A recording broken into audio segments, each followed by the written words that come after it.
শুরুতে খেলার খবর। বাংলাদেশ জিম্বাবুয়ে টেস্ট সিরিজ প্রসঙ্গ। তাইজুলের অসাধারণ বোলিং নৈপুণ্যে প্রথমবারের মতো ৩ দিনের টেস্ট জয়ের স্বাদ পেল বাংলাদেশ। মিরপুরে জিম্বাবুয়েকে ৩ উইকেটে হারিয়ে ৩ ম্যাচ টেস্ট সিরিজে ১-০তে লিড নিল টাইগাররা। এদিন জিম্বাবুয়েকে দ্বিতীয় ইনিংসে মাত্র ১১৪ রানে অল আউট করে স্বাগতিকরা। জয়ের জন্য ১০১ রানের টার্গেটে খেলতে নেমে ৭ উইকেট হারিয়ে লক্ষ্যে পৌঁছায় মুশফিক বাহিনী। রোদের দেখা না পাওয়ায় তৃতীয় দিন সকালে মিরপুরে উইকেটে ভালো বাউন্স ও সুইং পাচ্ছিলেন টাইগার বোলাররা।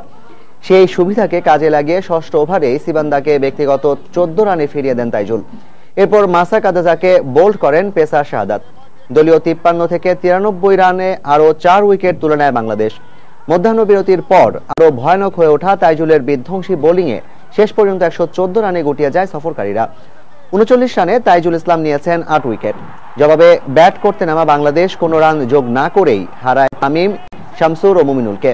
এরপর সাকিবও আউট হন ১৫ রানে। কিন্তু শেষ পর্যন্ত মুশফিকের হার না মানা ২৩ রান ও তাইজুলের ১৫ রানে জয় নিশ্চিত করে মাঠ ছাড়ে বাংলাদেশ।